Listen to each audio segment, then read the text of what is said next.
Get up, stand up. Stand up for your rights. Get up, stand up. Don't give up the fight.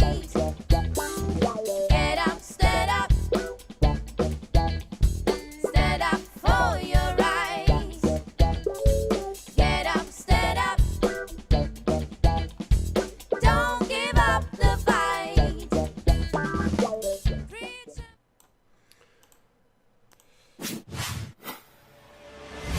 You're watching No More News.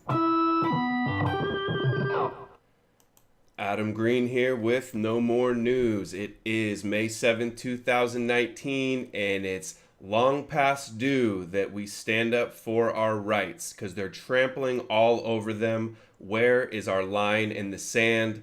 I've been warning about this, and it's finally here. The first step, they got their foot in the door, making anti-Semitism illegal in the United States, overturning the First Amendment, and it is dangerous. Florida, unsurprisingly, the first state to pass an anti-Semitism bill for public schools. This is just the beginning. This is getting their foot in the door, like a tiny little crack in the windshield. Inevitably will be a slippery slope, and it's going to get way worse. They're going to try to pass it in every state, and then they're going to try to pass it federally and around the world. I've been warning about this, and it's here. Florida passes anti-Semitism bill for public schools. JTA says Florida Senate passes anti-Semitism bill. Unanimously passes an anti-Semitism bill where, using the State Department definition as its template, this definition that is so loose that it allows essentially no criticism of Israel or Jewish power in the United States. They say that it is advancing conspiracy theories about Jewish control. So the Jews in control of our country and in Florida are passing laws that we can't talk about their control. And then it also says it's the same as discrimination. So this is just the beginning. It's going to get a whole lot worse. The bill was passed unanimously 3 weeks ago by the State House of Representatives. DeSantis is the governor, says he will travel to Israel next month for a week-long visit, his first official international trip that will include a Florida cabinet meeting at the U.S. Embassy in Jerusalem. Florida, what is your governor doing in Jerusalem, in a foreign country? He's supposed to represent Florida and the constituents of Florida. I know there's a lot of Jews in Florida. I know Rick Scott's a Zionist agent. I know your Senator Marco Rubio is a Sheldon Adelson Zionist agent that pushes these anti-BDS laws. A Florida cabinet meeting. What is the Florida cabinet doing meeting at the embassy in Jerusalem? This is insane. There's also a Republican office in Israel. Talk about treason. And this law is something we've seen before in history. This is from a Jewish Mag website. It talks about how in the Soviet Union, Stalin never publicly admitted his hatred for Jews. I don't know about that. But officially, anti-Semitism was illegal in the Soviet Union. So I guess we're living in the Soviet Union. We don't have a First Amendment anymore to be journalists, to criticize, not even just to criticize, but to disagree, to oppose, to not go along with their program in their end-time Zionist prophecy in their wars for Israel. And speaking of the war with Israel, they're pounding the war drums hard for Iran. They've been doing it a long time. And I predict that the Zionists will soon call anyone who opposes the upcoming war with Iran, quote, anti-Semitic. Wait for it. It's coming. And we have Pamela Geller, a top Zionist agent, saying Florida passes anti-Semitism bill for public schools, and she loves it. She's celebrating it like the rest of the Zionist shills. And she says here, if AIPAC was smart, as if they're not smart or she doesn't think they're smart, they would be focusing on lobbying other state legislators to enact similar legislation. So they want to go nationwide with this and ban, quote-unquote, anti-Semitism. Any criticism of a foreign country in the whole world is what their goal is. And then she says that would be a much better option than lobbying members of Congress, since Congress is infested with anti-Semites. Congress is infested with Jewish agents and Zionist shills. And she says Israel haters such as Bernie Sanders. Go look at Bernie's interviews about Israel and Palestine. He may criticize them a little on the surface, but he's a Zionist. And then Dianne Feinstein, sure, yeah. And then a couple Muslims here in Congress out of hundreds. Only a couple, and they say that's infested. So one person that's not a Zionist and that doesn't bow to AIPAC is too many, according to these traitors. And Pamela Geller, the woman who hosted the Draw Mohammed contest, so defiant and bold and brave and standing up for the First Amendment and free speech. But when it comes to a cartoon accurately depicting Trump and Netanyahu leading him around like a guide dog, and Trump is geopolitically blind and subservient to Israel, I say Zionists love Draw Mohammed contests, but lose their minds like triggered little snowflakes over a political cartoon depicting Trump and Netanyahu's relationship. Let that sink in, Paul Joseph Watson. And now this video, this is the Israeli ambassador calling on anti-Semitism, punishment for anti-Semitism worldwide at the United Nations. Check this out. Good morning. Before I address the Security Council, I want to say a few words about the shooting this weekend at a synagogue in San Diego. Barely 6 months ago, we saw the worst attack on Jews in American history. We spoke about it right here. From the Tree of Life Synagogue in Pittsburgh to the Chabad Synagogue in Poway, California, anti-Semitism is no longer a fringe bigotry in the US. Then, as now, all the right people are saying all the right things. And I'll show you what he means. And call for an end to this violence and bigotry. I'll show you what he means by all the right people saying all the right things. Sympathies and call for an end to this violence and bigotry. But it seems we have learned nothing from the Pittsburgh attack, and we're likely to continue to do nothing following the attack in San Diego. They learned nothing from the Pittsburgh attack, so they needed another big event to force all these laws and impose these laws and ban criticism so they can have carte blanche and immunity to get away with lying, cheating, murder, war, all of their satanic Zionist agenda. Since October, we have seen members of the US Congress openly expose themselves as anti-Semites. Congress openly exposing themselves as anti-Semites. And what he's talking about is Ilhan Omar saying AIPAC exists, acknowledging the fact that everybody knows that AIPAC wields incredible influence over our country, a foreign lobby controlling everybody in Congress is so fearful of them and their power. And then she says, talks about loyalty to another country, and then saying that Israel has hypnotized the world, which they absolutely have, but not strong enough of a hypnotism. Many people are waking up from the brainwashing thanks to the independent journalists online, which is why they're trying to crack down so hard on all of this. We just saw the New York Times, one of the world's leading publications, print a political cartoon that could have been taken from the pages of the streamer, the Nazi propaganda paper.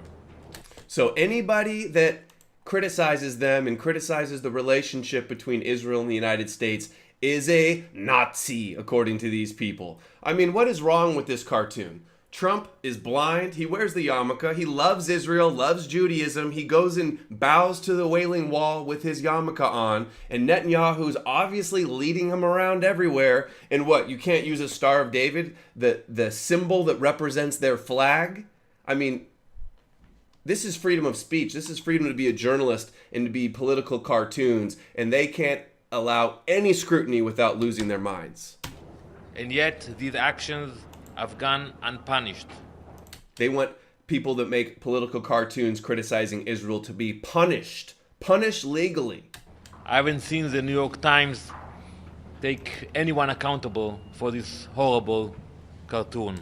and he's a liar. They came out and apologized and said, "Oh, we're so sorry about this anti-Semitism," which is almost like it's a false flag that they put something out and then so sorry, that was so anti-Semitic of us. We'll never do it again. There's nothing anti-Semitic about that drawing. Trump is a slave to Israel, and this cartoon accurately depicts it.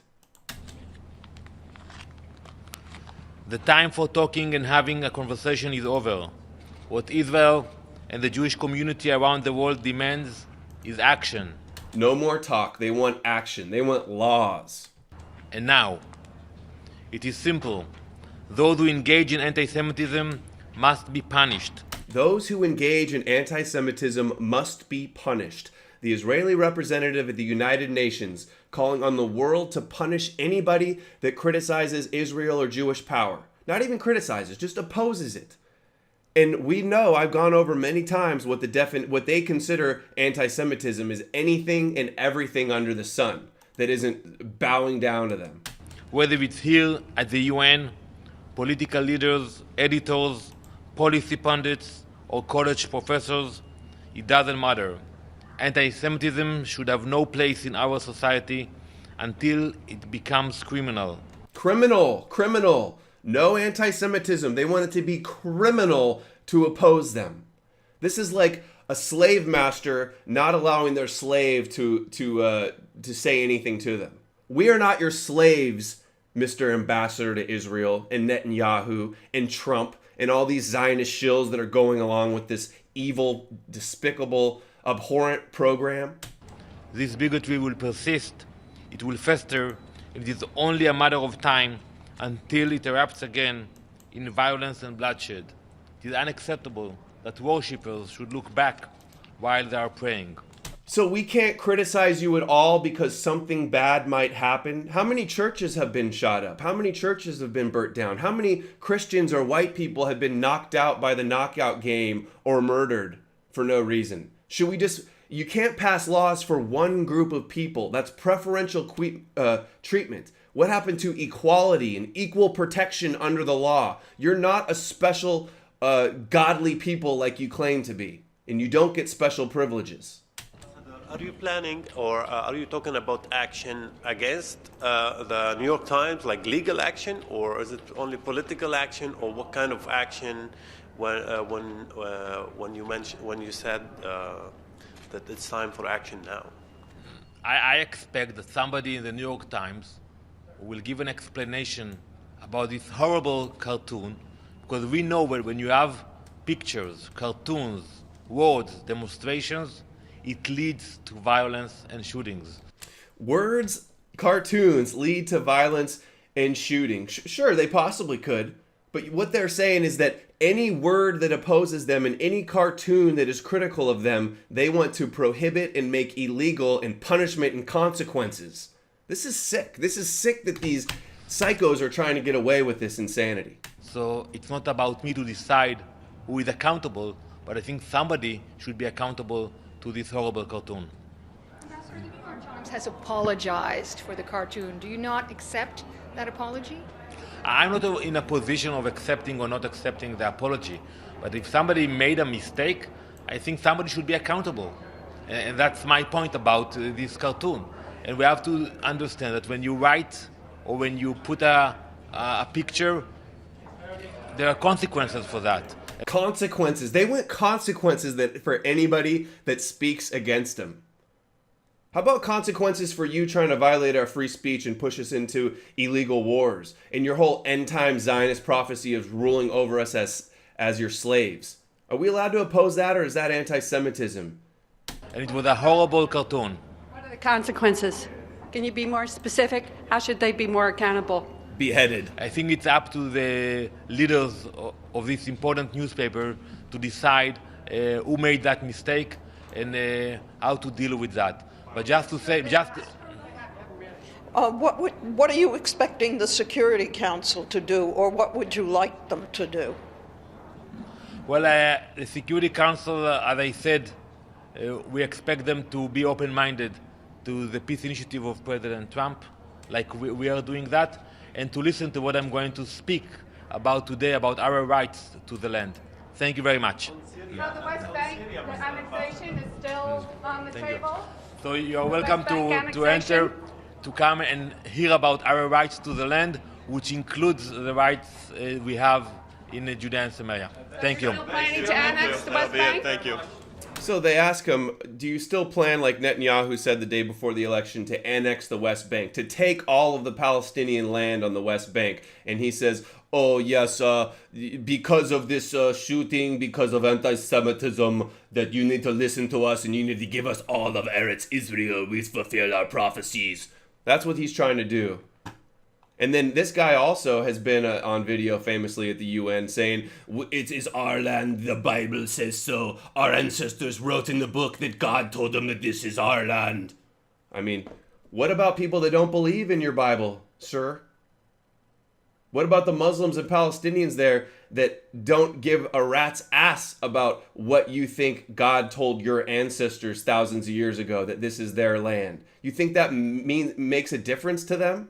You don't get to parade around your religious book as God as a real estate agent and murder and steal people's lands. God, it's annoying. And so what are people saying when he says they're saying all the right things? Stuff like this. Live update. American envoy says U.S., quote, will give no quarter to anti-Semitism. No criticism at all whatsoever is what they want. And the U.S. envoy, this was back in June last year, U.S. envoy to reporters, quote, keep your mouths shut on criticizing Israel over Gaza. David Friedman, our ambassador, says that, or Israel's ambassador essentially, says the media should either figure out how anyone could have better dealt with the border protests or stop its negative coverage of the Jewish state. They can never be wrong, huh? They're always the victims. 6,000 Palestinians killed. Open concentration camps, apartheid, stolen land, cutting off the water, cutting off the electricity. But they're the victims. When Israel, they always say Israel has a right to defend themselves. Why doesn't Palestine have a right to defend themselves? Joel B. Pollack, who is a writer and radio host for Breitbart, founded in Israel to be pro-Israel, says, U.S. anti-Semitism envoy Elon Carr told mourners at the Poway synagogue that Trump is passionate about taking the fight to the haters. This has been their agenda all along. This is why they love tragic events like this that they can capitalize on to shove their agenda down our throats. Trump is passionate about taking the fight to the haters. You guys hate America. You hate non-Jews. And I've seen all your rabbis say it all over the internet. And then, quote, we are at war with these people. They're declaring war on anybody that opposes them.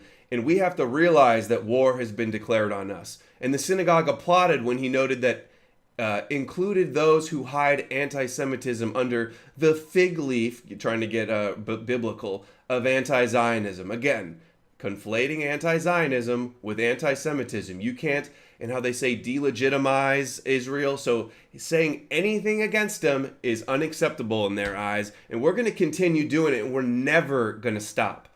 Vice President Mike Pence, super shill, says, we stand with Israel. Correction, you stand with Israel.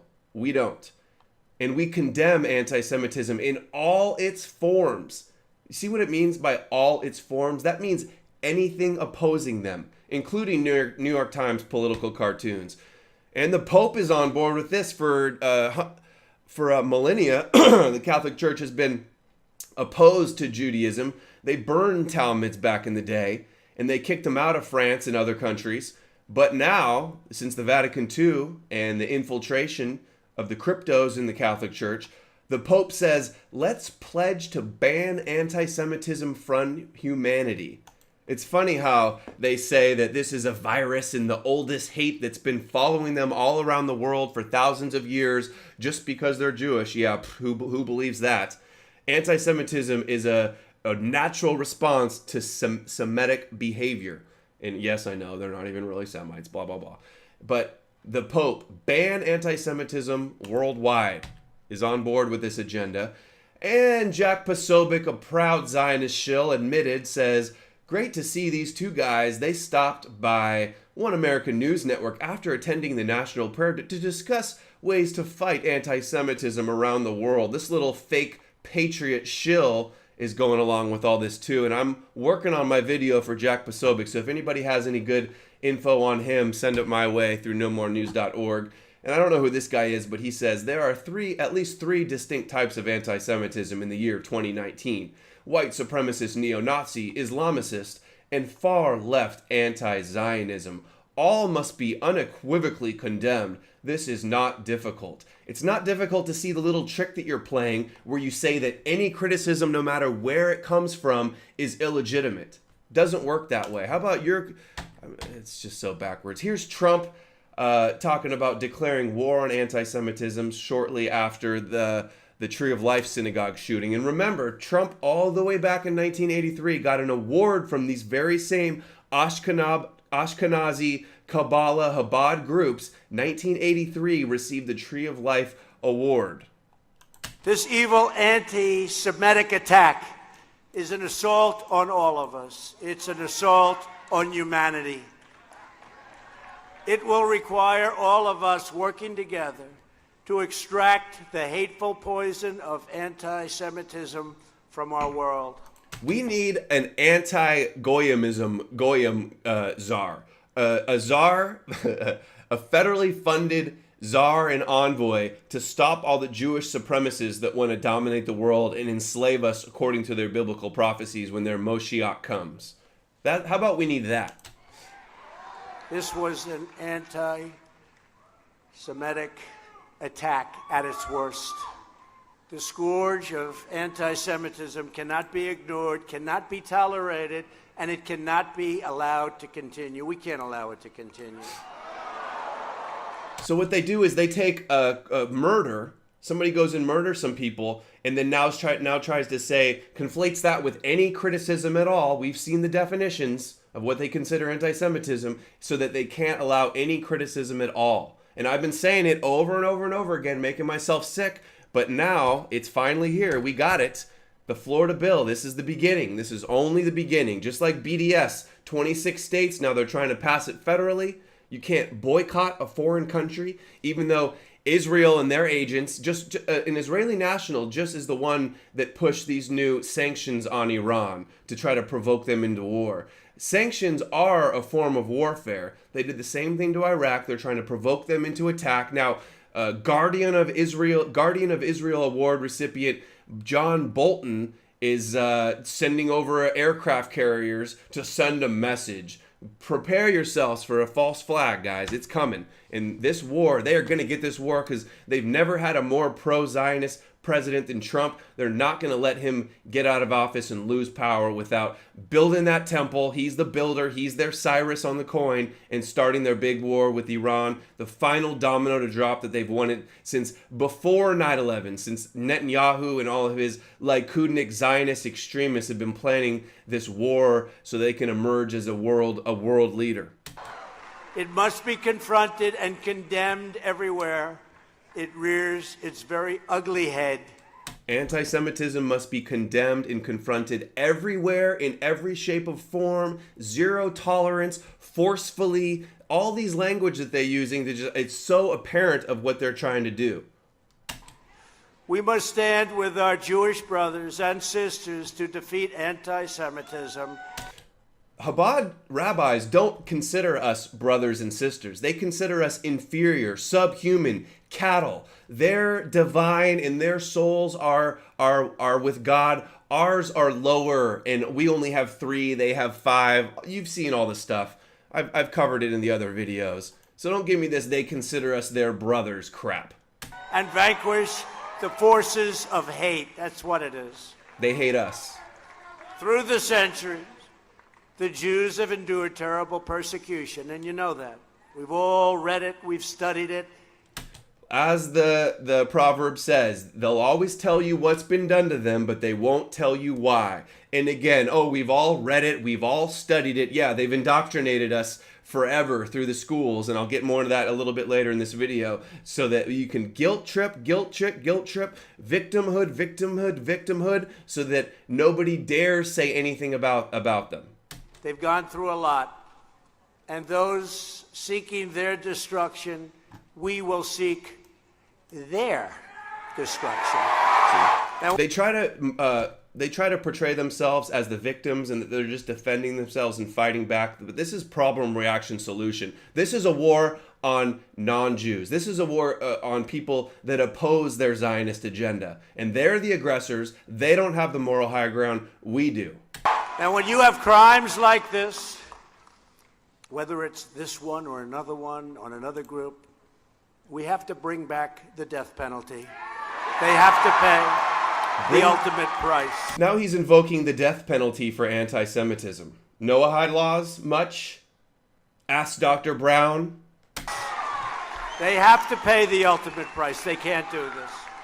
They can't do this to our country. It's already illegal to murder people, and they already have the death penalty for murder. So why is he bringing this up? And notice they cheer, yay, let's kill all the anti-Semites. All of these stupid Ziotards that support Trump. We must draw a line in the sand and say very strongly, never again. We need to draw a line in the sand and say, enough is enough. We must never ignore the... Now here's Trump at the State of Union, pushing the same narrative. We must never ignore the vile poison of anti-Semitism or those who spread its venomous creed. The poison, the venom, the virus, all these words that they use. What would you call Jewish supremacy? I make videos, compilations of showing rabbis saying supremacist stuff, showing headlines from Jewish press of rabbis saying supremacist stuff, and YouTube censors it. There's thousands and thousands of videos and hearings in Congress with Zionists there, Jewish nationalists, talking about white supremacy. But as soon as you talk about Jewish supremacy, you're censored and called a supremacist. With groups like the ADL B'nai B'rith. I'm sick of this, guys. How much more are we going to put up with? You allow a bully to keep getting away with more and more and more, they'll push you as much as we put up with. And when bullies get away with stuff, they get more chutzpah, they get more crazy, they get more psychotic, and we're allowing them to do it. And I'm not saying to go out and cause violence. That is the worst thing you can do. They will use that to their advantage. We need to march, we need to protest, we need to speak out, we need to talk to everybody we know. We need to not back down and not be scared by their political correctness and their tactics. With one voice, we must confront this hatred anywhere and everywhere it occurs. Anywhere and everywhere. Just months ago, 11 Jewish Americans were viciously murdered in an anti-Semitic attack on the Tree of Life Synagogue in Pittsburgh. Again, they use just, one event, two events, to now say, oh, you can't ever say anything bad about him again. Equal protection, not preferential treatment. They shouldn't have any laws protecting them that every other American doesn't have. How is this not common sense American freedom equality? 2 weeks ago, Karen... And now here's Pence saying the same shilling stuff. 2 weeks ago, Karen and I stood and prayed. Such fake righteous at indignation. the Auschwitz-Birkenau Nazi death camp in Poland. Such a fake, phony, cookie-cutter shill. The history of that time must never be forgotten. We mourn with those who mourn and grieve with those who grieve. But we say from our heart, never again. This guy's just a Hollywood actor. He's a Hollywood actor. Why do we only grieve and talk about one group of people who suffered in World War II? You realize that way more Russians and way more soldiers died, right? Everybody knows that. It's common sense by now. But we only are indoctrinated to feel victimhood and guilt for one group. This is dangerous. I've done a video about this. Be weary of people that always pretend to be the moral righteous ones and always play the victim, because the victim is a very powerful place to put yourself in.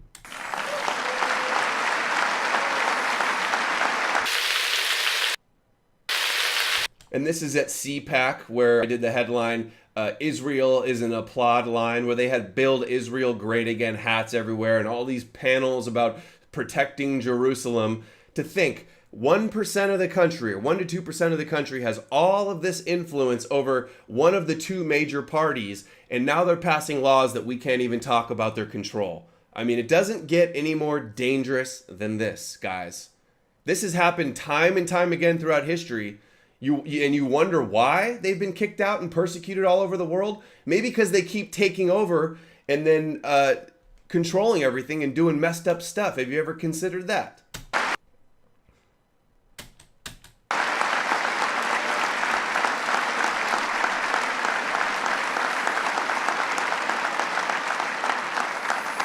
As we stood in that place, I thought, when authoritarian regimes breathe out vile anti-Semitic hatred and threats of violence, history teaches we must take them at their word.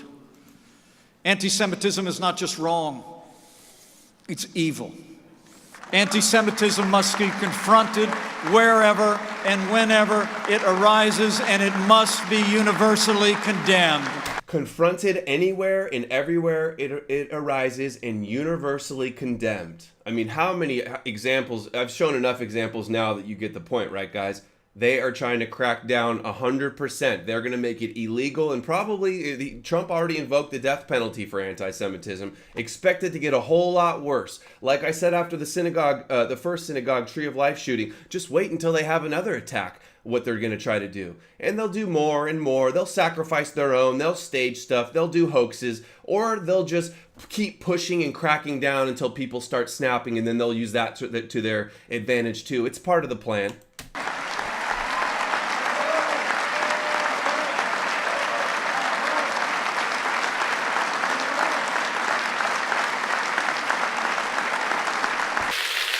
The Iranian regime openly advocates an... And then the Iranian regime, he's going to do some fear-mongering on them. Under President Donald Trump's leadership, America will continue to stand strong. We will continue to oppose Iran, its malign influence, and I promise you, under this president, America will never allow Iran to obtain a nuclear weapon.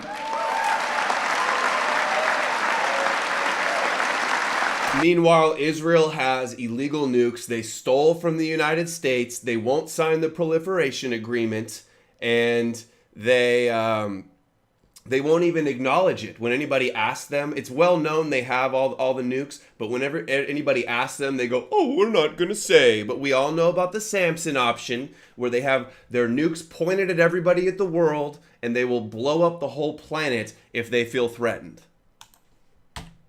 I mean, their hypocrisy knows no ends.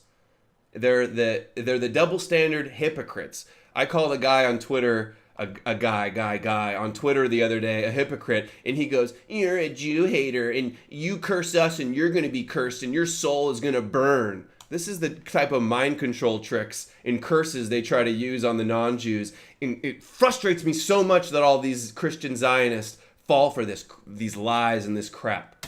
And now here is Pompeo, Secretary of State Pompeo at APEC, shilling hard just like the rest of the Trump administration. Relationship from Truman to Trump is a tradition of supporting Israel deeply.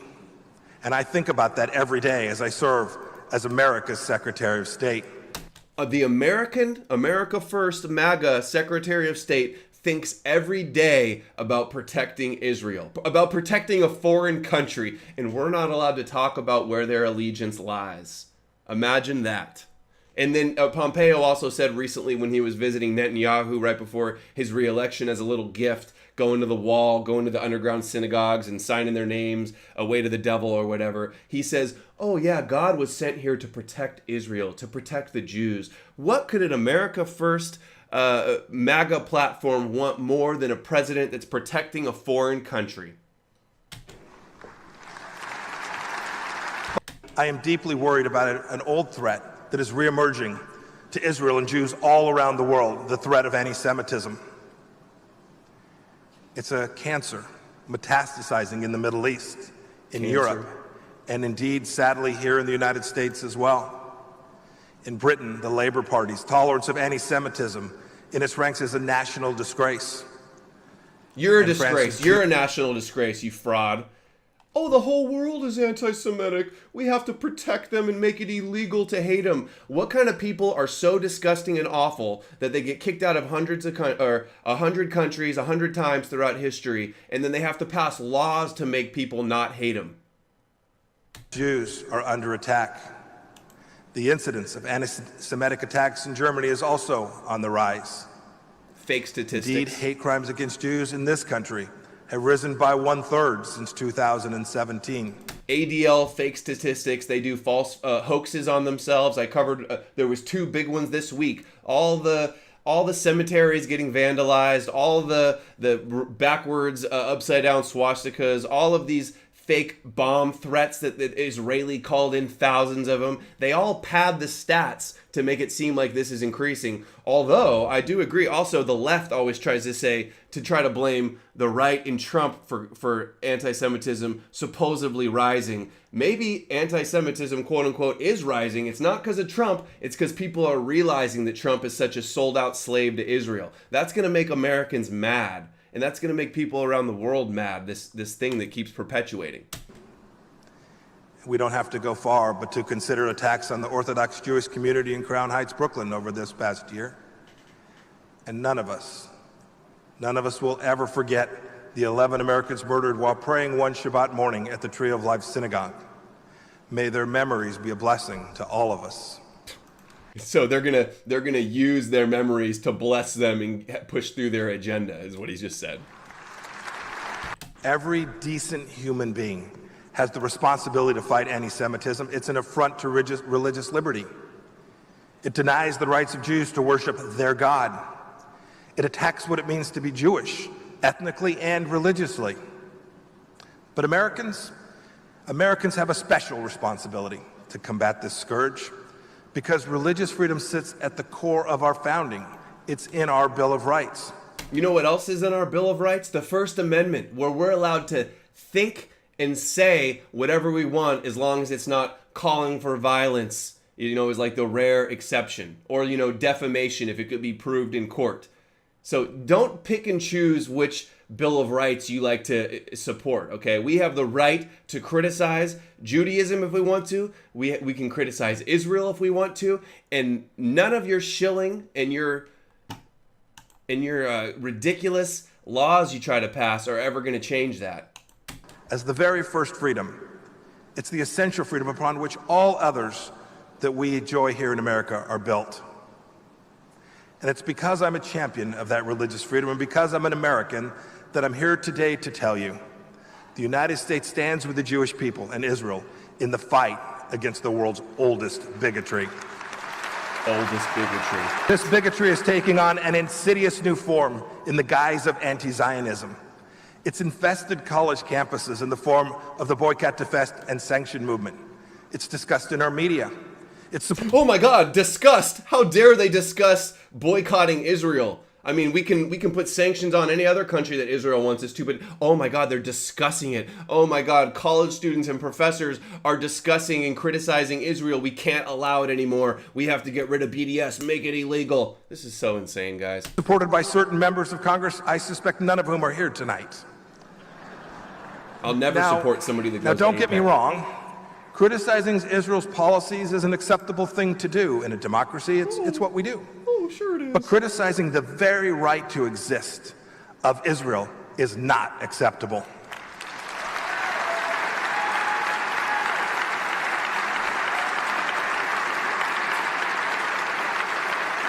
Anti-Zionism denies the very legitimacy of the Israeli state.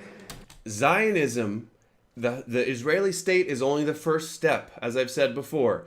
The rest of Zionism is evil and it's supremacist. Their Messiah coming, building the temple, and then ruling over the non-Jews. This is what they believe. This is what Zionism is. You support Zionism, that's essentially what you're supporting, because Chabad, who has this belief, the most influential and powerful Jewish sect in the world, is totally in bed with Trump, with Kushner, with Netanyahu, and with all of the power structure in the United States, Rothschilds, and Israel, and other countries. And of the Jewish people. In China. Zionism reflects the determination of the Jews to live as free people in their ancestral homeland. It grows out of the Jewish faith. You know, Zionism was born in the Old Testament, crystallized under Theodore Herzl in the 19th century, and was realized in May of 1948, when David Ben-Gurion read aloud a Declaration of Independence proclaiming the establishment of the modern state of Israel. And Ben-Gurion also said he was a proud Bolshevik, Soviet Bolshevik communist. And he also said that, predicted that Israel would be the supreme court of mankind. There would be a world army, so there's no more wars, supposedly. Supreme court of mankind and a shrine to the prophets in Israel, in Jerusalem. This is his plan. And they say it's a conspiracy if you say that they want to rule the world. It's their religion. Their religion is wanting to rule over the non-Jews and worshiping themselves. The United States stands with the Jewish people and Israel in the fight against the world's oldest bigotry. You do. The United States Professors doesn't. teach our children that Israel is the epitome of imperialism. Third, journalists who help drive our public debate don't always take the time to consider facts or think critically. And I'm being polite. He's explaining the causes, his supposed causes of anti-Semitism. But frankly, worst of all, some politicians think anti-Semitism can actually win them votes. And we have to... The truth is anti-Semitic, and the truth can win votes. This whole wordplay game where they say, oh, you can't be anti-something, that means you have to either lose your free speech and lose your right to say, you have to say nothing, or you have to be pro. So we're not going for these semantic lawyer tricks anymore. We have the right to be anti. We have the right to be anti-murder, anti-crime, anti-greed, anti-injustice. It's okay to be anti-things if they're bad, and they can be proven bad. But they go, oh, well, that's an anti-Semitic conspiracy theory. No, it doesn't work anymore. To correct the record, we all have an obligation to do so. Because Israel should be admired, not attacked. Embraced, not vilified, and emulated, not ostracized. Wrong. President Trump has made the fight against anti-Semitism a top priority. Hear that? Trump's top priority is fighting anti-Semitism. Straight from the Secretary of State's mouth. Is that not disturbing?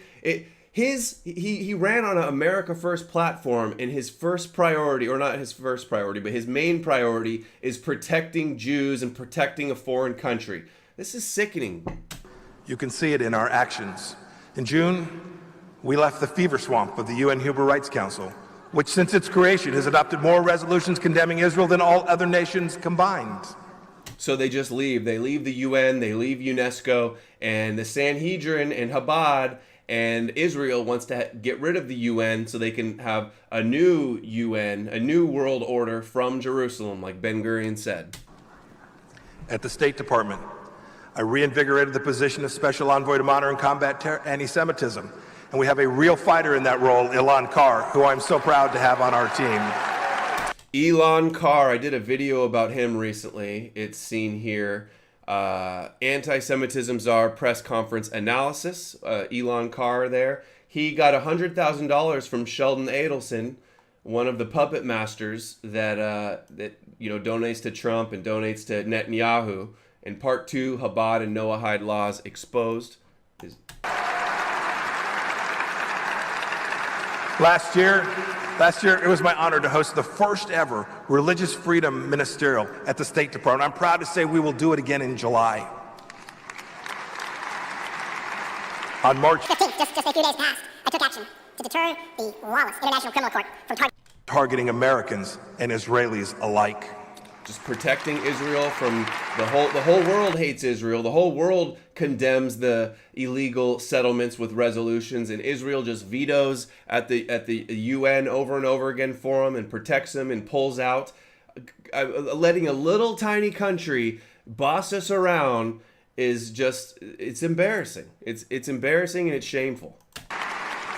And the Trump administration and my team at the State Department is confronting the world's #1 proponent of anti-Semitism, the Islamic Republic of Iran. Iran is all about Israel. It's all for Israel. We just got the intel that made Bolton send the aircraft carrier over there from Israel. From Mossad gave us the fake intel that Iran was about to attack us in the region, just like Netanyahu and Israel gave us the fake intel about the WMDs in Iraq.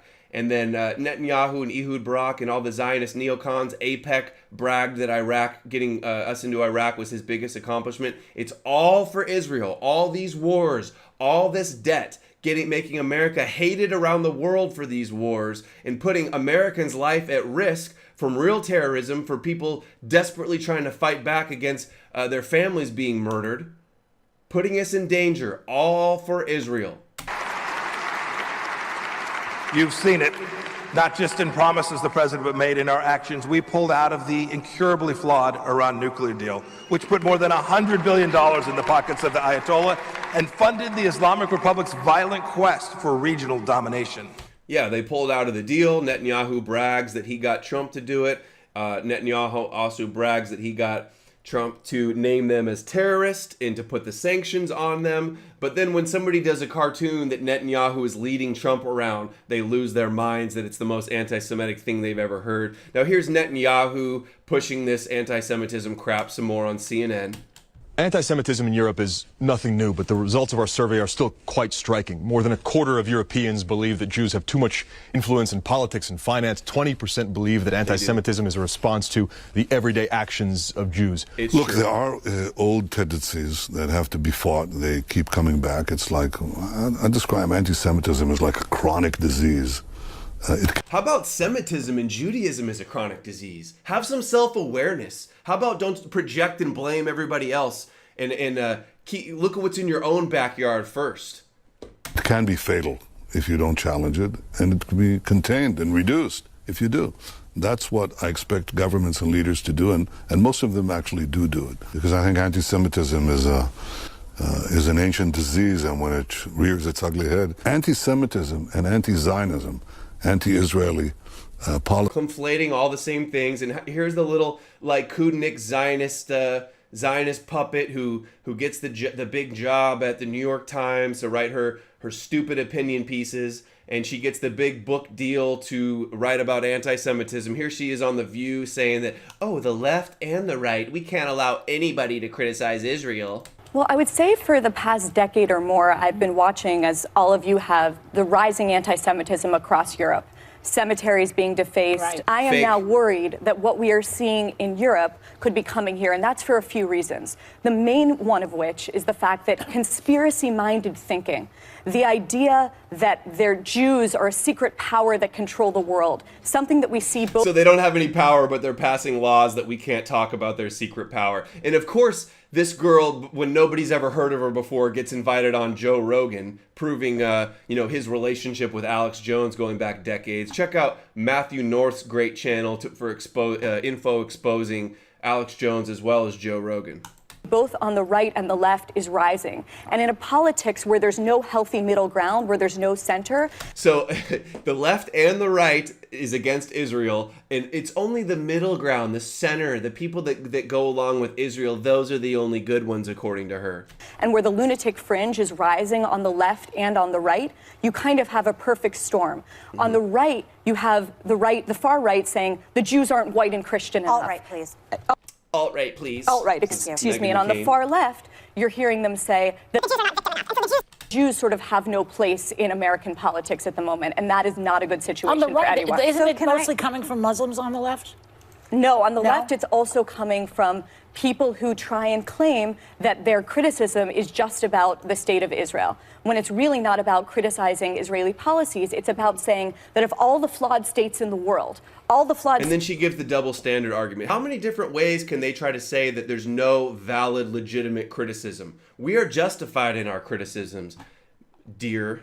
States, including Syria and Iran and North Korea and Russia and China, only one doesn't have the right to exist, and that is the Jewish state. And the double standard argument, they're such double standard hypocrites. And of course, this girl, Barry Weiss, just had a big, huge spread in Vanity Fair with the model photos and stuff, hyping her up as a leader, giving her credibility in the mainstream media for a reason. And here's Meghan McCain crying and talking about how she's a Zionist and that we can't allow anybody to criticize Israel. So she also said Israel has hypnotized the world, suggested that Jews in Israel have bought U.S. politicians all about the Benjamins. Oh, nobody buys anything in Congress. Implied that American Jews have divided loyalties and it's okay for people to push allegiance to a foreign country. I again say Why this obsession with Jerusalem and Israel? Why this obsession? I asked the same thing. Why are they so obsessed with Jerusalem? Who's more obsessed with Jerusalem than the temple builders who want to go back and build their temple and do their animal sacrifices and rule over the non-Jews according to their prophecies? With this specific area of the country. And as you said, as you've said many times, these are dog whistle comments for Jewish Americans. Yes, they are. we and agree. they hear what she's saying. I take this very personally. I would go so far as to say I probably verge on being a Zionist as well. But I will say that I don't have family that is Jewish, but Joe Lieberman and Hadassah Here come the crocodile tears. Lieberman are my family. Yeah. So she just said that people talking about loyalty to Israel is a problem, and then she says the Liebermans are like her family. Her friend Lieberman made Aliyah and moved to Israel, and they said, oh God, it's the best thing ever. They're so happy. Our little American citizen daughter, this guy served in Congress for years, moves to Israel. Where's their allegiance at? And I take the hate crimes rising in this country incredibly seriously. But she doesn't care about all the hundreds of thousands, if not millions, of Muslims and non-Muslims around the world that her father contributed to the deaths of. She doesn't care about that. She doesn't care about any of the hatred towards white people going on. It's just one group of people, selective outrage. I think what's happening in Europe is really scary. And I'm sorry if I'm getting emotional, but the idea that this is politicized, I'm really not. I was very nervous to talk about this on the show because I thought it would become politicized, and it really shouldn't be. On both sides, it should be called out. And just because I don't technically have Jewish family that are blood related to me, it doesn't mean I don't take this as seriously, and it is very dangerous. This is so awful. I'm sorry to make you guys suffer through this. Very dangerous. And I think we all collectively as Americans on both sides, and what Ilhan Omar is saying is very scary to me. And it's Okay, enough of that. They always like to say, oh, it's everybody. We have to have everybody. This is an attack on all of us. They try to really like guilt trip you and rally everybody together to protect the chosen ones. So now this is Representative Duncan Hunter, who's like under investigations and indictment and an alcoholic and cheats on his wife and all types of horrible stuff. I'm lucky enough to have him as my representative in Congress. And his family, his dad held the seat before him. They've always been hardcore Zionist on the Armed Services Committee. And he is... here he says, had a productive meeting this morning with AIPAC National Council members discussing security assistance to Israel, more money to Israel. He's supposed to represent my district, not Israel. Growing threats on Israel's borders and legislation opposing BDS efforts and terrorist use of human shields. Look at him shilling with AIPAC as a slave to a foreign country. And his family has held this seat for 40 years with his father before him. Here he is the other day, right after the shooting in Poway, doing his little speech saying he's signing this document for more education, mandatory funding and education. And I don't think I have it here, but just recently it came out that, and by the way, the Poway Synagogue received $225,000 for protection. Where did that money go? Why was there no protection? And also, there's a story out recently that 95 or 94% of all the Homeland Security grants for protection went to Jewish groups. 95% went to Jewish groups who are 1% to 2% in this country. Talk about disgusting overrepresentation. The Never Again Education Act. Congressman Duncan Hunter and I just signed the Never Again Education Act that provides grant money to educate people about the Jewish people and about the Holocaust in particular. It's a religion. Educate public schools about the Jewish people. What happened to like separation of church and state? As if there's not enough indoctrination already. With the rise of anti-Semitism here in Congress, throughout the country, and even represented by the shooting in Poway just recently, right outside of my district, it's more important than ever that we educate people about what the Holocaust was, what it meant, and the way it impacted the Jewish people. So one person died. One day, one person died. I mean, thousands of people are killed all over the world every day. One person dies, and now they're going to have to use it as a justification to pass all these laws around the world that you can never say anything bad about them again. I mean, it's sickening. And here's the Hill. I mean, it shows what their agenda is, though. that they say they need to push more Holocaust indoctrination or education, so that nobody will ever criticize them again, so that people won't say bad things. We need more brainwashing, like The Hill. Global anti-Semitism demonstrates need for more Holocaust education. The propaganda and the indoctrination isn't working. It's wearing off. They need more. And now here is Pompeo at AIPAC saying the exact same thing. I want to talk about why anti-Semitism is on the rise. I have a few thoughts on the reasons. First, Western civilizations, and our youth in particular, are losing firsthand experience with the Holocaust and its survivors as the post-war generation dies out.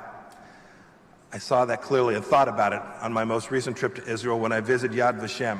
There it is. People are forgetting about it, so they need more indoctrination so people won't ever criticize stuff in modern days. And I covered this in my The Truth About Anti-Semitism documentary I did almost a year ago now. Here's ABC News, or maybe that's NBC. Study shows Americans are forgetting about the Holocaust. Oh no, the fear-mongering, the studies. Oh yeah, also, what group does more studying and research and talking about how, we're the best, they even have to be the best at being hated, and they research so much about how much everybody hates them, and without having any self-awareness that it could be what they're doing. USA Today, on Holocaust Remembrance Day, a reminder that we're forgetting the world's worst genocide. Not by numbers, not by statistics, only by propaganda and repetition. New York Times, Holocaust is fading from memory, survey finds. You know, when all these came out last year, it was so obvious what they were trying to do with this, with these studies showing that people are forgetting. U.S. News, Americans lack basic knowledge of the Holocaust. CBS, 4 in 10 millennials don't know 6 million Jews were killed in Holocaust. Study shows. Better know about that 6 gorillion, guys. Holocaust study, 2/3 of millennials don't know what Auschwitz is. What was it, a camp, swimming pools? 1/3 of Americans don't believe 6 million Jews were murdered during the Holocaust. They don't believe it. 2 new efforts launched to require Holocaust education, one triggered by Spicer. That's May 2017, 2 years ago, and now they're using this crisis. Can't let a good crisis go to waste, like Israeli agent Rahm Emanuel said. JTA, lawmakers from 20 states pledge to mandate Holocaust education, as if it's not mandated already. Invaluable lessons. More states making Holocaust genocide education a must. Is it not so transparent why they're doing this? Let's close America's Holocaust knowledge gap through education. More education, more education, more propaganda. And all the way back in 2002, CNN already Holocaust embedded in U.S. curriculum. All the way back in 2002 and since the 60s, essentially, it's been this way. But still we have all these articles saying that they need more, and that there's not enough. Rep. Maloney announces historic bipartisan legislation on Holocaust education. That's February 2019. Yeah, nothing's more bipartisan than giving Israel everything they want. What's this? We have the 50 most moving Holocaust films. Yeah, look at who controls Hollywood and how much propaganda. How many movies about Holodomor, the Armenian genocide, or all the other victims throughout wars throughout history. And Cinemaholic, 10 Holocaust movies on Netflix right now. And this is all, like Norman Finkelstein says, the Holocaust industry. Reflections on the exploitation of Jewish suffering. And he's Jewish, and he says they are exploiting it. This is from the book. This book is both an anatomy and an indictment of the Holocaust industry. An indictment. The Holocaust is an ideological representation of the Nazi Holocaust. Like most ideologies, it's a religion, it's dogmatic. It bears a connection, if tenuous, with reality. The Holocaust is not an arbitrary, but a rather internally coherent construct. The Holocaust has proven... its central dogmas sustain significant political and class interest. Indeed, the Holocaust has proven to be an indispensable ideological weapon. They've weaponized it for their advantage. Through its deployment, one of the world's most formidable military powers with a horrendous human rights record, Israel, has cast itself as the, quote, victim state. They cry out in pain as they strike you, as the proverb says. And the most successful ethnic group in the United States States has likewise acquired victim status. Well put, Norman. Considerable dividends accrue from this specious victimhood. In particular, immunity to criticism, however justified. Those enjoying this immunity, I might add, have not escaped the moral corruptions that... I can't remember the rest of it. But immunity from criticism, no matter how justified it is. Are they going to call Norman Finkelstein an anti-Semite for saying this? And then Pew Research, 70 years after World War II, the Holocaust is still very important to American Jews, so much so that remembering the Holocaust is the number one thing that Jews believe what it means to be Jewish. It is their religion, more so than actually observing Jewish laws or eating Jewish foods or being part of a Jewish community or even caring about Israel. The Holocaust is the number one thing weaponized. And then the ADL, B'nai B'rith, the Jewish secret society meant to protect Israel at all costs. Jonathan Greenblatt, an anti-American, anti-white, anti-anybody non-Jew, essentially, fraud. This was his tweet the other day. I'm going to say it in his voice because he always acts like he's so morally upstanding. The offensive image New York Times published was anti-Semitic propaganda of the most vile sort. This type of content normalizes anti-Semitism by reinforcing tropes. Tropes just mean cliches that are true. Of Jewish control. We don't control anything. I just get to go on every single mainstream media news and never have to debate anybody that opposes my views. And does so at the time when anti-Semitism is surging. With all of our studies, that even Jewish chair of Wake Forest, Barry Trachtenberg, says that the ADL is full of it and that these statistics are inflated. And then he says, and to come on the same day a man attacked a synagogue because he believes such myths. Like the Tree of Life synagogue shooting, he was mad about HIAS, the Hebrew Immigrant Aid Society that's flooding our borders, and the ADL is even at the border trying to bring in as many people as possible to make, and like the SPLC, another Jewish group, Mark Potok has on his wall showing the population of whites in America decreasing rapidly as per their agenda, their MO. This is not simply a management misstep, but a moral failing of major proportions. The New York Times owes the Jewish community more than apology. We need accountability and action. We need to pass more laws that give us protected status. And then we have, here's what we've recommended they do now. Commit to reviewing policies, practices to prevent publications of such slander. Provide staff training on anti-Semitism. Hire and pay us. ADL already works with all of Silicon Valley and social media companies, monitoring and regulating free speech per their agenda, which admittedly is to protect Israel. Publish a detailed breakdown of anti-Semitic myths for readers' benefit. Yeah, myths. Anything we say, they say, that's an anti-Semitic trope, it's a myth. And then he released this statement too, saying what else they need to do, the steps they need to take. Long overdue move by Facebook to get rid of the anti-Semite Alex Jones, which if they say Alex Jones and Paul Joseph Watson are anti-Semitic, where does that set the bar for what anti-Semitism is when Jones and Paul Joseph Watson are blatant Israeli shills? And here he is talking about censoring social media, the Orwellian, and then he goes, we're protecting free speech by censoring and redirecting your searches and burying anybody that speaks against us. We work with Google on using AI to try to interrupt cyber hate before it happens. We work with YouTube to get them to change their algorithms so it lessens the likelihood that a young person's going to run into some of these anti-Semitic content. So they work with Google and YouTube with the algorithms to bury videos like mine, why it's so important you like and share over and over and over again this content, because any YouTuber, any independent content creator, their YouTube channels are flatlining. The subs are going down, the views are going down because they're doing everything they can to bury it. They call it borderline content, they call it problematic. They tried to incentivize and take away funding so we can't continue to do this stuff. And he admits it all. Why does he have a power, a Jewish group have a power, 1%, to regulate free speech for all of the world? It's insane. Semitic conspiratorial videos. We worked with Facebook on trying to use a redirect method, so when you search for Holocaust as a hoax, you get directed to like a Yad Vashem page.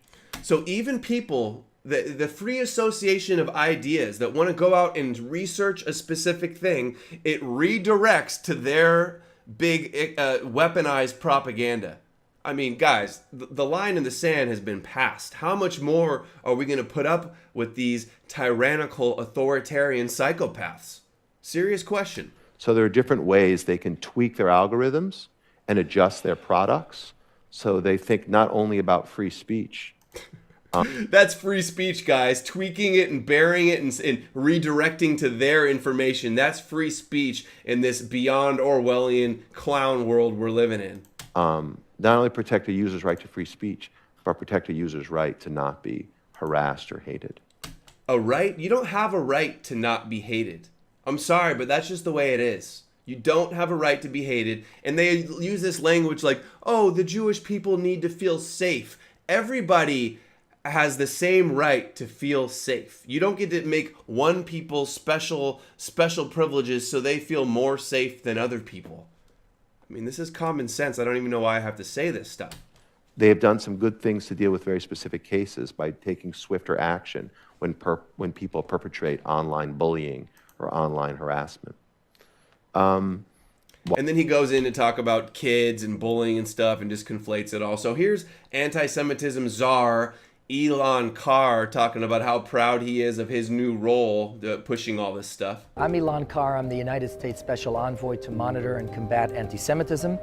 And in that role, I advise the Secretary of State on policies and programs concerning anti-Semitism. And I'm the diplomatic representative of our country on this issue. Worldwide, anti-Semitism is defined as hostility toward or prejudice against Jews, either the Jewish people or the Jewish religion. We've seen manifestations of anti-Semitism through the ages. It can be denying or minimizing the Holocaust. It could be acts of violence against Jews. We're seeing that, sadly, a lot. Attacks on Jews because they're Jews. It can be attacks on Jewish institutions. It could be hate speech. It can be demonization of the state of Israel or the denial of the Jewish people its right to self-determination in its ancient homeland. And that's what we're fighting against. How about we support the Palestinians' right to self-determination in their homeland, where they've been for generations? Anti-Zionism is anti-Semitism. Certainly one can criticize any country. Israel. You love how they always say that, oh, of course you can criticize, but then you can't say this, and this, so that you can't criticize at all. Certainly one can criticize any country. Israel is no exception. But if that criticism is unfair, if it's unfair, if we say it's unfair or it violates any of our stipulations, then you can't do it. If you don't criticize China or Saudi Arabia or anybody else, you can't talk about us. What about them? What about them? Or if the criticism is different than the criticism leveled against any other country. For example, if Israel is criticized for exercising its inalienable right to defend itself from the onslaught coming from Gaza or from Hezbollah, then that... The onslaught coming from Gaza. I mean, how many Israelis have died from this onslaught, and how many Gazans and Palestinians have died? Who is the real victim here? How are we allowing the oppressors to play the victim? That's a double... And why doesn't Gaza have a right to defend themselves? Gaza, it's like a coyote having your little puppy dog's mouth around its throat, and then the puppy dog is like kicking off, and you say, oh, that's fighting back. We have a right to defend ourselves.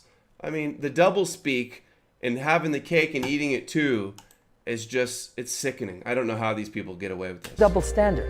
And a double standard is not fair criticism of Israel. A double standard is defined as anti-Semitism. Double standard. It was a great honor to be sworn in this morning by the Secretary, and an even greater honor to work on this issue as part of an administration committed in unprecedented fashion to the fight against anti-Semitism, to the protection of the Jewish people throughout the world, and to the support for the Jewish state.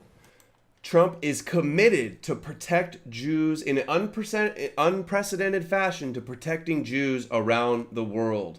Is it the president's job to protect people around the world? No, it's not.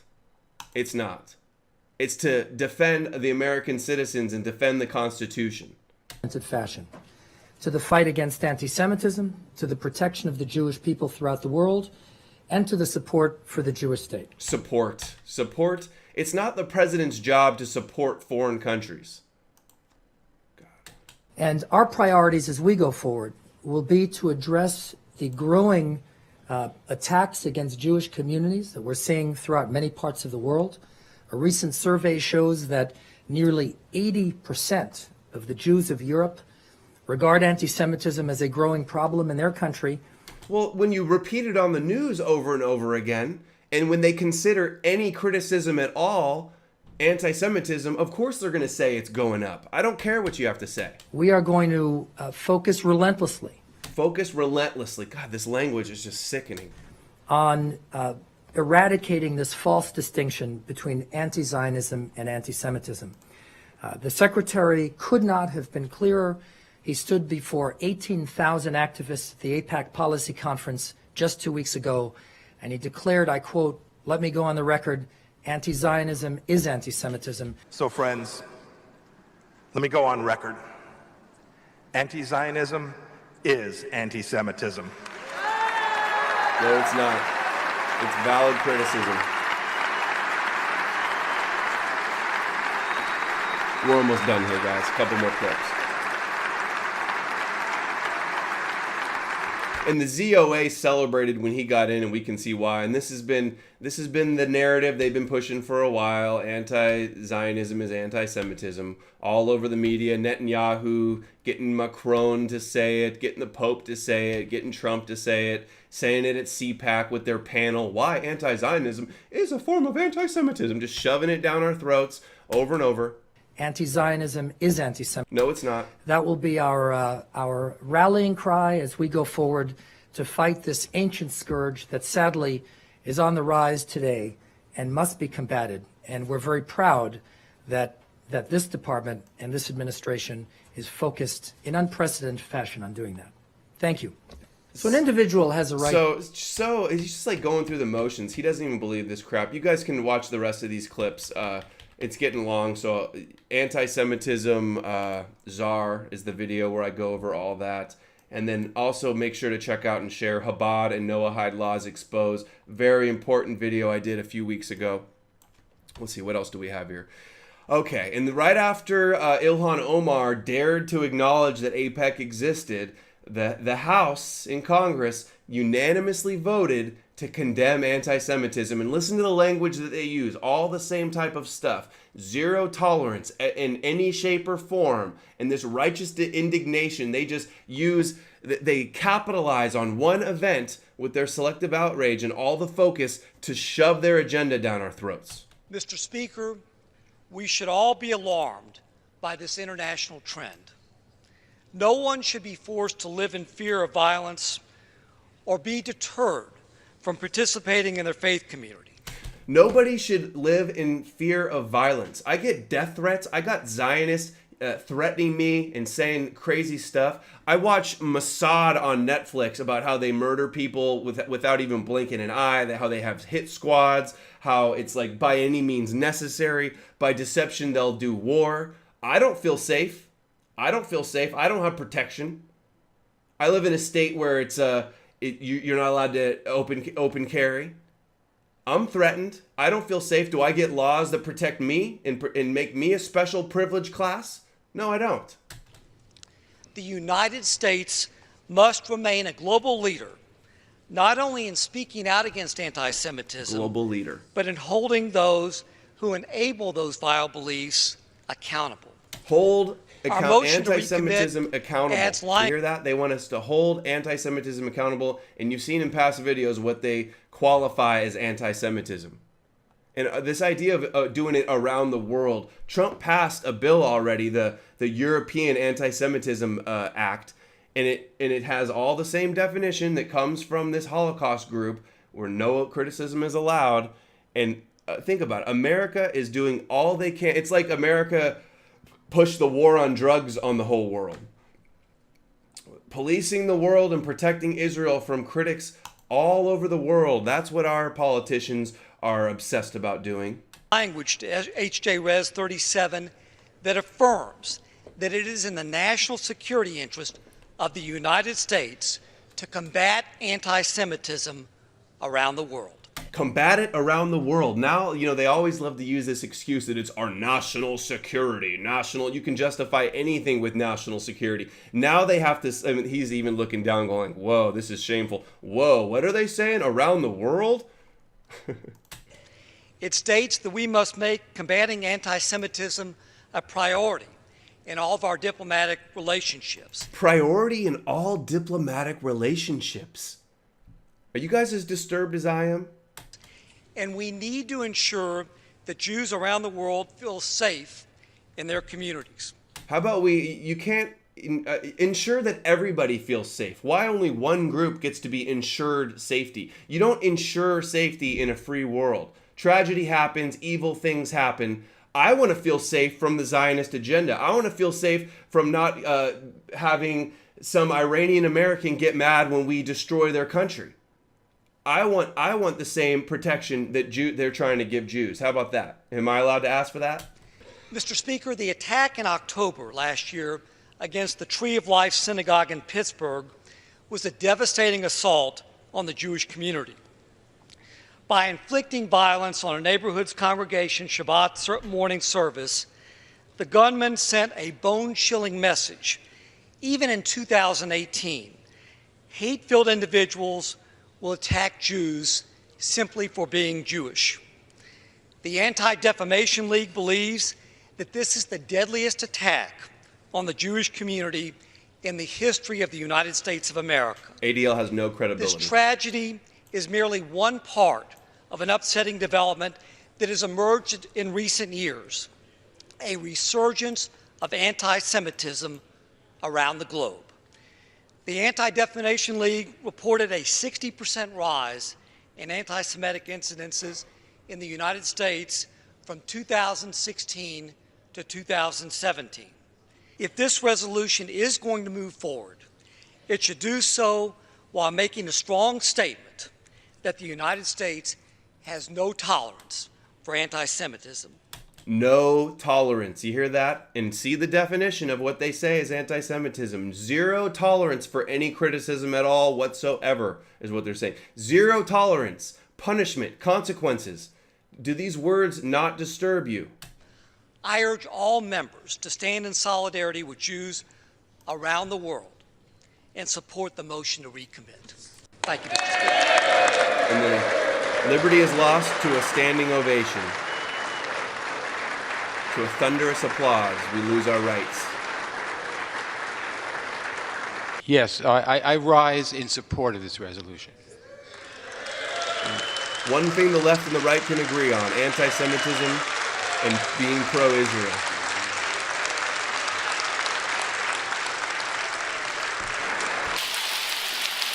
First of all, I accept this resolution and I agree with everything that Mr. Kustoff just said. Anti-Semitism is a scourge. It's a scourge on humanity. How about Semitism is a scourge on humanity? Are we allowed to say that? Are we allowed to say that the Zionist agenda is a scourge on humanity? Because it is. Because it is. Look at all the wars. Look at all the wars. Look at what their beliefs are. Ruling over the non